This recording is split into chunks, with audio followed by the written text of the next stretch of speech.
नमस्कार दोस्तों, स्वागत है आपका आपके अपने यूट्यूब चैनल मनप स्टोरीज में। दोस्तों, एक कहानी चल रही है जीवन संगिनी और उसका ये 11वां पार्ट है। 10 पार्ट पहले अपलोड हो चुके हैं।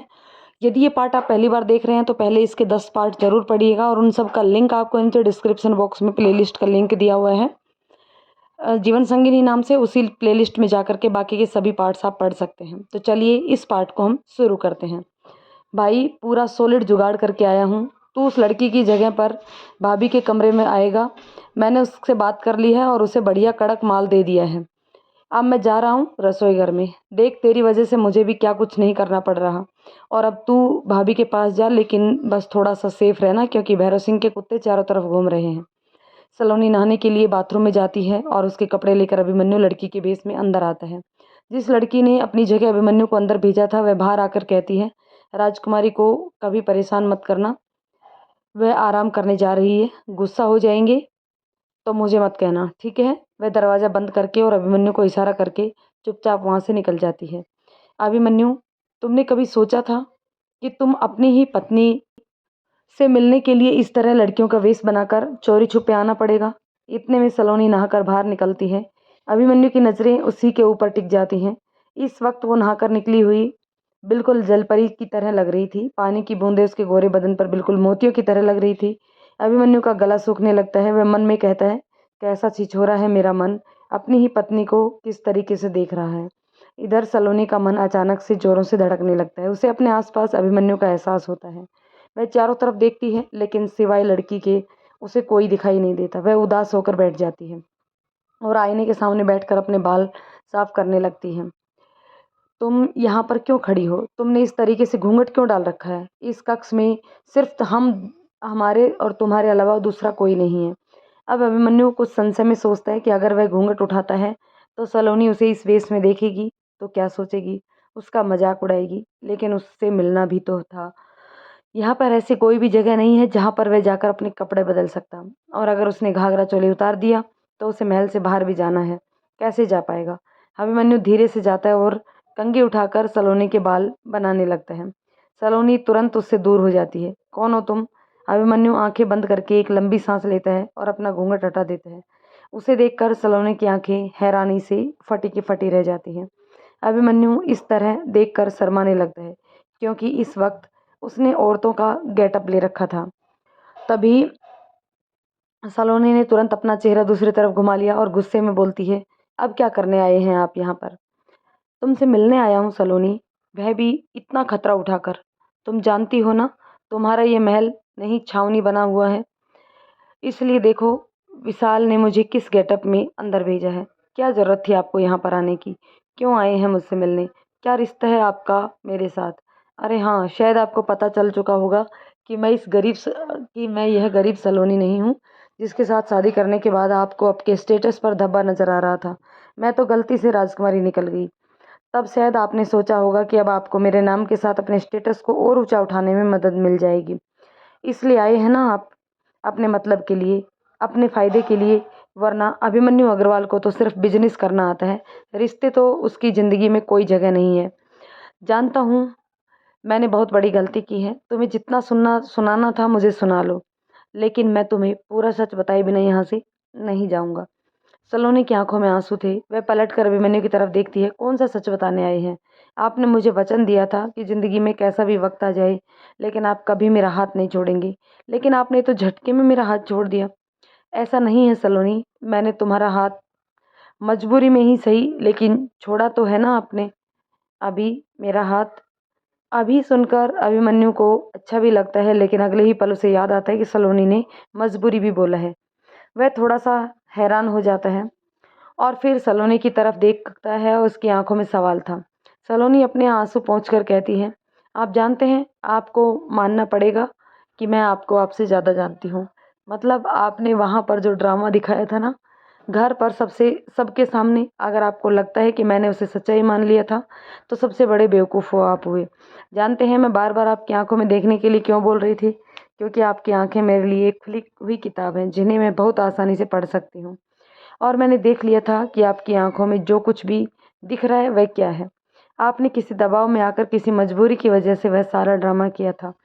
और इस बात पर भरोसा मुझे उस वक्त हो गया था जब अधिराज मुझे किडनैप करके यहाँ पर ले आया। उसने मुझे मेरा सच बताया। उस वक्त मैं समझ गई थी कि आपने जो कुछ भी किया है वह क्या था। अभिमन्यु हैरान था, कैसे यह लड़की उसे खुद से ज़्यादा जानती है। सच तो यह है, जो सच वह कभी अपने मुंह से भी नहीं कह पाया, उसने उसकी आंखों में ही पढ़ लिया। सलोनी, तुम नहीं जानती मैं इस वक्त किस दौर से गुजरा हूँ। जब से ये अधिराज हमारी ज़िंदगी में आया है, सब कुछ बदल कर रह गया है। मैं जानता हूँ मैंने तुम्हारा दिल बहुत दुखाया है। इसके बदले तुम चाहो न- ना तो मुझे 2 थप्पड़ भी मार सकती हो। मैं पूरी तरह से तैयार हूँ, लेकिन प्लीज़ तुम रोना मत। तुम मुझसे नाराज़ मत रहना। अब मैं यहाँ पर सब कुछ ठीक करने के लिए आया हूँ। तुम जानती हो यहाँ पर क्या हुआ है, तुम्हारा पूरा सच क्या है। सबसे पहले मुझे ये बताइए, इतना खतरा उठाकर अंदर आने की ज़रूरत क्या थी। मैं पूरा सच तो नहीं जानती, लेकिन मैंने जितनी ज़िंदगी को जाना है ना, इतना ज़रूर जानती हूँ कि जो कुछ भी मुझे यहाँ बताया गया था वह सच नहीं है। मेरी वह माँ जिसने मुझे अपने आंचल का दूध पिलाकर बचपन से पाला है, वह हत्यारन नहीं हो सकती। इतना मुझे पूरा विश्वास है। इतना कहकर सलोनी अभिमन्यु के गले लग जाती है। अभिमन्यु भी उसे प्यार से अपने सीने से लगा लेता है। सलोनी, सबसे पहले तुम मेरी एक बात सुनो। सलोनी आंखें बंद करके कहती है, पहले मुझे खुद को महसूस करने दीजिए। चुपचाप खड़े रहिए। जानते हैं, पूरे 1 हफ्ते के बाद मैं आपको देख रही हूँ। इतने दिन मैं आपसे दूर कैसे रही हूँ, यह मैं ही जानती हूँ। जब से मुझे शादी का प्रस्ताव मिला था, उस दिन से मैं घुट घुट कर मर रही थी। इतना तो मैं जानती थी कि आप ज़रूर आएंगी, लेकिन आप इस तरह लड़कियों के भेष में आएंगी, यह मुझे नहीं पता था। लो, हो गया सियापा। मुझे लगा था यह लड़की इस तरफ ध्यान नहीं देगी, लेकिन आखिर दे ही दिया। सलोनी तिरछी नज़रों से देखकर अभिमन्यु की तरफ देखकर मुस्कुराती है। अभिमन्यु अपनी नज़रें नीचे कर कर खड़ा हो जाता था। सलोनी उसका चेहरा उठाकर कहती है, राजवंशी दामाद है, नज़रें झुकाकर नहीं, बल्कि एक राजवंशी छत्राणी से नज़रें उठाकर बात कीजिए। सबसे पहले तो अभिमन्यु अपना घाघरा चोली हटाता है। अभी वह पैंट शर्ट में था। वह क्या है, कभी कभी इस तरीके की वेशभूषा भी बनानी पड़ती है।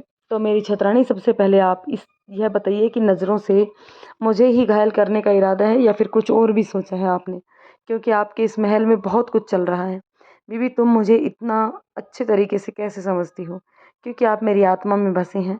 और इंसान अगर अपनी आत्मा आत्मा के बारे में नहीं जानेगा तो फिर किसके बारे में जानेगा। सबसे पहले आप मुझे इस बारे में बताइए, उस अधिराज ने क्या किया था। अभिमन्यु सलोनी को पूरा सच बताता है। मैं तो पहले ही जानती थी कि यह बाप और बेटे एक नंबर के चापलूस हैं, हर वक्त मेरे आसपास रहते हैं। मैं अच्छी तरीके से जानती हूँ मेरी माँ ऐसा कुछ भी नहीं कर सकती जैसा इन लोगों ने मुझे बताया है। अभी आप मुझसे सच्चा प्यार करते हैं ना, तो मेरे सर पर हाथ रखकर मुझे वचन दीजिए कि जिसने मेरे माता पिता की हत्या की है, जिसने मुझसे मेरा बचपन छीन लिया, जिसने हमें इतना तकलीफ पहुँचाई, आप उसे उसके किए की सज़ा ज़रूर देंगे। अचानक से खिड़की खटकने की आवाज़ आती है। अभिमन्यु और सलोनी दोनों हैरान हो जाते हैं। अभिमन्यु कहता है, ये विशाल होगा। सलोनी खिड़की खोलती है। विशाल हाथ दिखाकर कहता है, भाभी जल्दी से अंदर ले लो वरना मैं मर जाऊंगा। तुझे यहाँ से आने के लिए किसने कहा था? तो क्या सामने से आता? आना तो था ना। हम जिस टोली के साथ अंदर आए थे, हमें उसी टोली के साथ बाहर भी निकलना होगा, वरना हम यहाँ पर फंस जाएंगे। क्योंकि यहाँ पर जितने भी सेवक हैं उनकी उंगलियों पर गिनती है इन दोनों बाप बेटों के पास। अभी थोड़ी देर में टोनी यहाँ से जाने वाली है, इसलिए मुझे तुझे बुलाने आया था कि मेरे बाप जल्दी से चल, वरना हम यहाँ पर फंस गए तो सोच कर रखा है, कुछ भी नहीं कर पाएंगे। सलोनी अभिमन्यु का हाथ पकड़कर कहती है, आप चले जाएंगे, मुझे यहाँ पर नहीं रहना। मुझे ऐसा लगता है जैसे मेरे आसपास सब अजनबी हैं। बस थोड़ा और वक्त। तुम जानती हो ना, मैं भी तुम्हें अकेला नहीं छोड़ सकता, पर दुश्मनों को सबक सिखाना भी है। सलोनी अभिमन्यु को गले लग जाती है। विशाल दूसरी तरफ चेहरा घुमाकर कहता है, प्लीज़ गाइस, थोड़ा जल्दी कीजिए। अभिमन्यु चलने लगता है। विशाल उसका हाथ पकड़कर कहता है, साले मरवाएगा क्या, और फिर से अपने पुराने गेटअप में आ जा। भाभी जल्दी से अपने पति का श्रृंगार कर दो। अभिमन्यु खिसिया जाता है और सलोनी के चेहरे पर एक मुस्कान आ जाती है। यह जल्दी से कपड़े पकड़ा कर कहती है, इन्हें चेंज करके आइए। अचानक से दरवाजे पीटने की आवाज़ आती है। सलोनी आवाज़ देकर पूछती है, कौन है? बाहर से भैरव सिंह कहता है, राजकुमारी, हमें पता चला है कि कुछ लोग हमारे महल में प्रवेश करके आए हैं, इसलिए बस मैं यह पता करने की कोशिश में हूँ कि आप सुरक्षित तो हो ना। जी मैं बिल्कुल ठीक हूँ, आप मेरी चिंता मत कीजिए और उन लोगों को ढूंढने का प्रयास कीजिए। अभिमन्यु और विशाल एक दूसरे की तरफ देखते हैं। सलोनी कहती है, सुनिए, अब आप लोगों का इस तरह बाहर जाना ठीक नहीं है। मैं आप लोगों को सुरक्षित इस महल से बाहर निकलवाती हूँ। रुकिएगा। सलोनी उन दोनों को छुपाकर बाहर ले जाती है और थोड़ी देर में वह अंदर आती है तो उसके साथ एक बूढ़ा आदमी था। वह बूढ़ा आदमी वही था जो पहले यहाँ का महामंत्री था। सलोनी उसका हाथ पकड़कर कहती है, बाबा, मैं सबसे ज़्यादा विश्वास इस वक्त आप पर कर सकती हूँ। ये मेरे पति और मेरे देवर हैं। यह मेरी मदद के लिए यहाँ पर आए हैं। आपको इन्हें सुरक्षित यहाँ से बाहर निकालना होगा बाबा, क्योंकि भैरव सिंह को पता चल चुका है कि महल में कुछ भारी लोग आ चुके हैं। अगर मैंने इन्हें किसी के और के साथ भेजा तो इनके प्राणों पर संकट आ सकता है। आप चिंतित मत होइए, मैं आप अपने प्राणों की आहुति देकर भी इन दोनों के प्राणों की रक्षा करूंगा। चलो बेटा, आप दोनों मेरे साथ चलो। सलोनी बहुत व्यथित थी, उसे अभिमन्यु की बहुत फिक्र हो रही थी। तभी उसके पास मैसेज आता है जिसे देखकर उसके चेहरे पर एक तसल्ली भरी मुस्कान आ जाती है। इतने में ही अधिराज अंदर आता है। राजकुमारी, आप ठीक है ना? सलोनी मन में सोचती है। मैं इससे बात करने वाली थी, लेकिन अब जब मुझे पता चल चुका है कि यह अपने बाप की तरह ही गिरा हुआ है तो इससे बात करने का कोई फ़ायदा नहीं है। मिस्टर अधिराज, आप भूल जाते हैं कि मैं यहाँ की राजकुमारी हूँ और अभी तक मेरा आपके साथ विवाह संपन्न नहीं हुआ है, इसलिए मेरे कमरे में आने से पहले इजाज़त लेना भूल जाते हैं आप। माफ़ी चाहता हूँ राजकुमारी, आगे से याद रखूँगा। अगर आपको किसी भी चीज़ की ज़रूरत हो तो आप बता सकती हैं। और कल के फंक्शन के लिए तैयार रहिएगा। आप भी तैयार रहिएगा। अधिराज हल्की सी मुस्कुराहट के साथ चला जाता है। भैरव सिंह गुस्से में अपने आदमियों पर चिल्ला रहा था, एक नंबर के नालायक हो, किसी काम के नहीं हो तुम लोग। मुझे जानकारी मिली है कि महल में कुछ बाहरी लोग प्रवेश किए हैं और तुम लोग अभी तक उन्हें ढूंढ नहीं पाए हो। अधिराज को देखकर भैरव सिंह कहता है, सबसे पहले मुझे तुम बताओ, तुमने उस अभिमन्यु के बारे में पता किया कि नहीं? पापा, जस्ट अभी अभी फ़ोन आया है कि वह वहीं पर है और उसके दादाजी भी हमारे कब्जे में हैं। अब आप क्यों परेशान हो रहे हैं? हो सकता है कोई और हो, आप तो जानते ही हैं ना, हमारे दुश्मन वैसे भी कम नहीं हैं। और जब से राजकुमारी हमें मिली है तब से तो महाराज के जो पुराने वफादार थे उनका खून भी कुछ ज़्यादा ही उबाल मार रहा है। राजकुमारी पर अपनी कड़ी नज़र रखना, जब तक विवाह संपन्न नहीं हो जाता हमें किसी भी पर भी भरोसा नहीं करना चाहिए। आखिर मेहंदी की रस्म हो जाती है और विवाह का दिन भी आ जाता है। सलोनी दुल्हन बनकर एक बार अपने आप को देखती है। उसके चेहरे पर बहुत ही प्यारी सी मुस्कान थी। भैरव सिंह कमरे में आता है। सलोनी अपनी मुस्कान छुपा लेती है। राजकुमारी, चलिए, विवाह से पहले हमारे कुछ रीति रिवाज हैं जो आपको पूरी करने हैं। फिर आपको महाराज और महारानी का आशीर्वाद भी तो लेना है। सलोनी जाती है और सारे रीति रिवाज पूरे तरीके से निभाती है। फिर अपने माता पिता का आशीर्वाद लेती है और मन ही मन उन्हें वचन देती है कि जिसकी वजह से आज आप दोनों मेरे साथ नहीं हैं, बहुत जल्दी उसे उसके किए की सज़ा मिलने वाली है। भैरव सिंह अधिराज के कमरे में जाता है और उसे अपने सीने से लगा लेता है। वाह बेटा, आज मेरा बरसों पुराना सपना पूरा होने वाला है, जिसके लिए मेरी इन आँखों ने इतने साल इंतज़ार किया। आज राजकुमारी तेरी पत्नी और मेरी बहू बन जाएगी। इसके बाद तू यहाँ का सम्राट होगा। जिस गद्दी को पाने के लिए मैंने कब से सपना देखा था, आज वह सपना साकार होने वाला है। भैरव सिंह अपनी छाती चौड़ी करके मंडप के नीचे खड़ा था। उसके विश्वसनीय पात्र बहुत खुश थे, लेकिन जो महाराज के विश्वसनीय पात्र थे, उन सबके चेहरे पर चिंता की लकीरें थी, क्योंकि वे जानते थे कि एक बार सत्ता में आने के बाद यह भैरव सिंह क्या करने वाला है। लेकिन उन्हें तो इतना भी मौका नहीं मिला था कि वो राजकुमारी के साथ चार बातें कर सकते, क्योंकि भैरव सिंह ने अपना दिमाग लगाकर सब कुछ इतनी जल्दी कर दिया, और इसलिए ताकि राजकुमारी किसी की बातों पर ध्यान न दे सके। भावनाओं में बहकर इस विवाह के लिए मासूम राजकुमारी को तैयार कर लिया। लोग इसी तरह की बातें आपस में कर रहे थे। सलोनी घूंघट के अंदर बहुत खुश थी, क्योंकि वह जानती थी कि उसके बगल में जो दुल्हा बैठा है उसी का दूल्हा है। अगर अभिमन्यु सलोनी के साथ है तो फिर बेचारा अधिराज कहाँ गया। विशाल बेहोश पड़े अधिराज के हाथ पैर कस के बांधने में लगा हुआ था। हमारी भाभी के साथ ब्याह करने चला था, एक नंबर का बेवकूफ़ इंसान। अरे, इसे पता नहीं था कि हमारा अभिमन्यु क्या चीज़ है। इसे लगा राज परिवार से ताल्लुक़ रखता है तो खुद को तीसमारखा समझने लगी। अरे, इसे क्या पता कि हमारा अभिमन्यु तो खुद ही अपने आप में पूरी एक सत्ता, एक साम्राज्य है। पंडित जी कहते हैं आपका विवाह संपन्न हुआ, आज से आप दोनों पति पत्नी हैं। भैरव सिंह के चेहरे पर एक बहुत ही बड़ी मुस्कान आ जाती है। यह सबको निछावर देने लगते हैं, खुशी से नाचने गाने लगते हैं। राजकुमारी आज से हमारी बहू हुई। अभिमन्यु अपने सिर से सेहरा हटाता है, जिसे देखकर सभी हैरान रह जाते हैं। भैरव सिंह को तो ऐसा लगता है जैसे उसके पैरों के नीचे से किसी ने जमीन खींच ली हो, सर के ऊपर अपने जैसे सर के ऊपर से छत उड़ा दी हो। यह सब कुछ क्या है? कौन है यह? मेरा बेटा कहाँ है? यह राजकुमारी के साथ विवाह कैसे कर सकता है?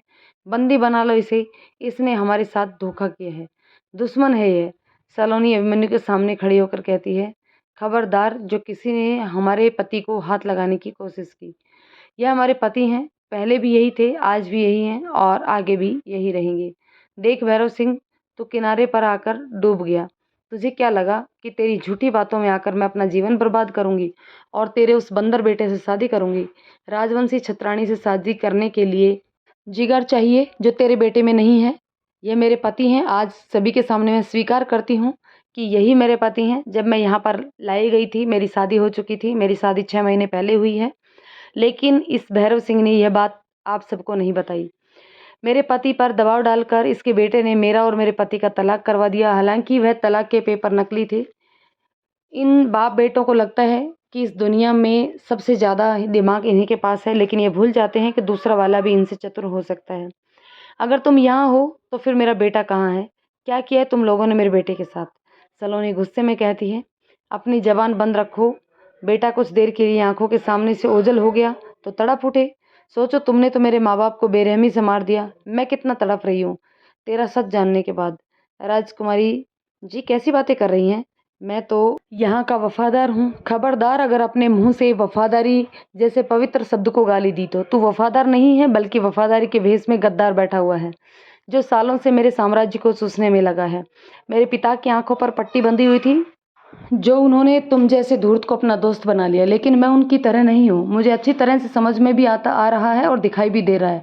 इस महल में तेरे जितने भी विश्वास पात्र हैं ना, वह सब मेरी नज़र में आ चुके हैं। भैरव सिंह मन में सोचता है, इतने कम वक्त में तो राजकुमारी इतने लोगों को पता नहीं लगा सकती।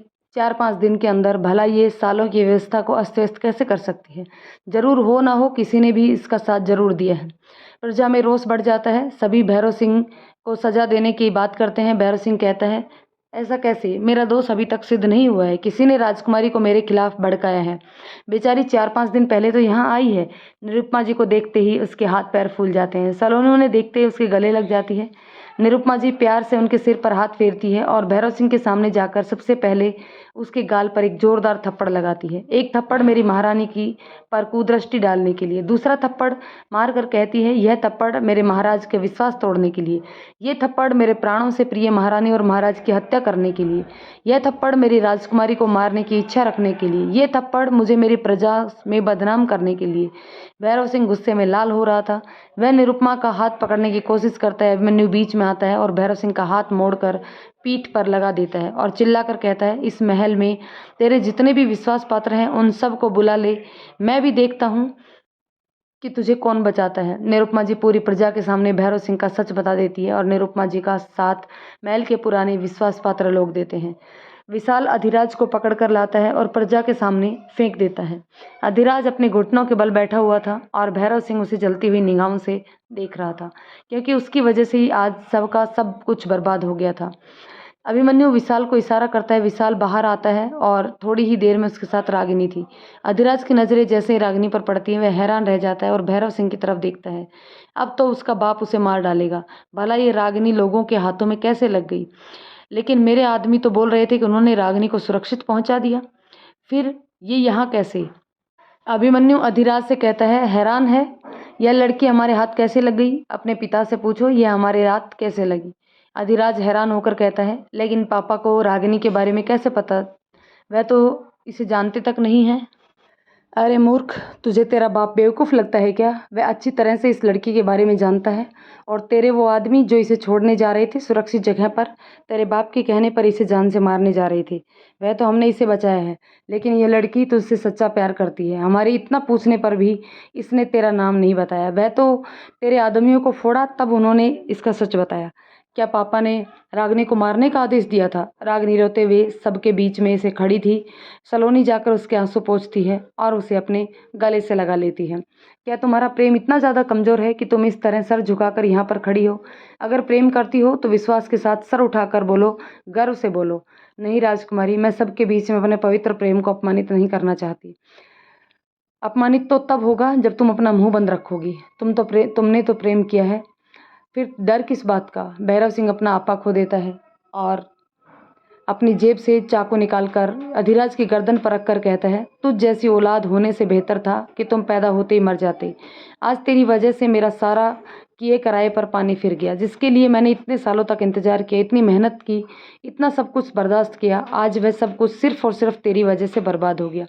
तू औलाद नहीं, औलाद के नाम पर धब्बा है। एक काम तुझसे अच्छे तरीके से नहीं हुआ। तू कहता रहा कि अभिमन्यु अभी तक वहीं पर है, लेकिन यह राजस्थान में महल के अंदर बैठा है। तू इसको नहीं ढूंढ पाया। तूने इस लड़की के साथ मिलकर प्रेम प्रसंग चलाया, जो आज हमारा काम खराब करने के लिए हमारे सामने खड़ी है। रागिनी हाथ जोड़कर कहती है, उन्हें कुछ मत कीजिए। अगर आपको समस्या है तो आप मेरे प्राण ले सकते हैं, उन्हें छोड़ दीजिए। रागिनी भैरव सिंह के सामने हाथ जोड़कर बैठ जाती है। भैरव सिंह गुस्से में उसे लात मारता है। रागिनी दूर गिर जाती है। अधिराज जलती हुई निगाहें भैरव सिंह की तरफ डालता है और उसका हाथ पकड़कर मोड़ देता है। आपको मेरे साथ जो कुछ करना था आप कर सकते हैं, लेकिन क्योंकि आप मेरे पिता हैं, लेकिन मैंने रागिनी को मारने का अधिकार आपको नहीं दिया, वह भी उस वक्त जब वह गर्भ से है और मेरी संतान है। हरामखोर, तो अपनी जुबान पर कंट्रोल नहीं रख सकता है क्या? आज मैं तुझे जिंदा नहीं छोड़ूंगा। भैरव सिंह जैसे ही आगे बढ़ता है, अधिराज तुरंत भैरव सिंह के हाथ पकड़ लेता है। खबरदार, अगर आपने अब मुझे पर या रागिनी पर हाथ उठाने की कोशिश की। मैंने आपसे पहले भी कहा था, मैं आपके कहने पर सिर्फ इसलिए चल रहा हूँ क्योंकि आप मेरे पिता हैं। मुझे सत्ता का कोई लालच नहीं है, लेकिन यह नहीं जानता था कि आप अपनी सत्ता के लालच में इतना सब कुछ किया है और मुझे भी अपने पाप का भागीदार बना दिया है। आपकी वजह से रागिनी से प्रेम होते हुए भी मैंने कभी उसके सामने अपने प्रेम को प्रकट नहीं होने दिया, क्योंकि आपके कहने के अनुसार मुझे राजकुमारी से विवाह करना था ताकि आप यहाँ की सत्ता पर आधिपत्य जमा सकें। यह लड़की निस्वार्थ भाव से मुझसे प्रेम करती रही और मेरे लिए इस पूरे समाज से ताने सुनती रही, गालियाँ खाती रही। आज मुझे समझ में आया कि मैं अपनी ज़िंदगी में किस चीज़ को खोने जा रहा था।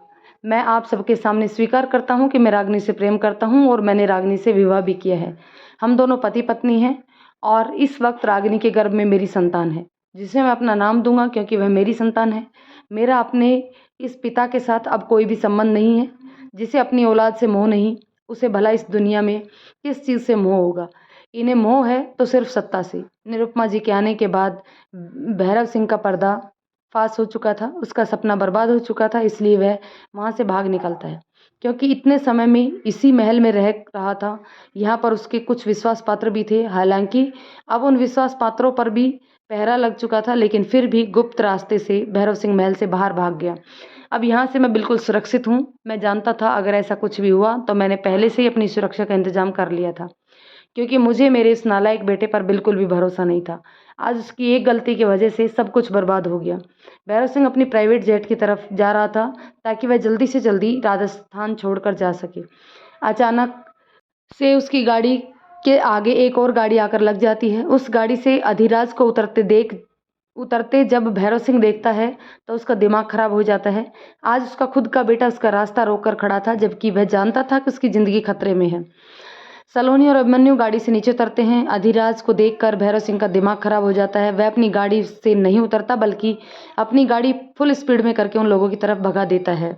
अभिमन्यु उसकी मंशा जान चुका था, इसलिए वह तुरंत अपनी रिवॉल्वर निकाल कर फायर करता है, जिसकी वजह से बुलेट पहिए पर लगती है और भैरव सिंह की पूरी गाड़ी पलट जाती है। जैसे तैसे भैरव सिंह बाहर निकलता है। जरूर मैंने पिछले जन्म में कोई पाप किए होंगे जो मुझे तुझ जैसी औलाद मिली, जो आज अपने ही बाप के लिए मौत का सामान लेकर आई है। सही कह रहे हैं आप, लेकिन पाप तो आपने इस जन्म में भी कम नहीं किए। अब समय आ गया है आप अपने उन पापों का परिणाम भुगतने के लिए तैयार हो जाएं। मेरा तो हो गया, वह मैं देख लूँगा, लेकिन मैंने भी अब तक आपके पाप में बराबर का हाथ बटाया है। लेकिन अब मैं समझ चुका हूँ कि गलती का साथ देने के बाद आपके साथ कभी सही नहीं हो सकता। भैरव सिंह सलोनी के पैरों पर गिर जाता है। राजकुमारी, मुझे माफ़ कर दीजिए, मैं जानता हूँ मैं बहुत बड़ा पापी हूँ। दोस्तों, इस पार्ट को यहीं ख़त्म करते हैं। जानते हैं नेक्स्ट पार्ट में कि क्या सलोनी भैरव सिंह को माफ़ कर पाएगी या आगे क्या होगा। तो इसके लिए नेक्स्ट पार्ट ज़रूर देखिएगा। तब तक के लिए कमेंट करके बताइए कहानी आपको कैसी लगी। पसंद आई हो तो लाइक शेयर करें। चैनल पर नए हैं तो चैनल को सब्सक्राइब जरूर कर लें। धन्यवाद दोस्तों।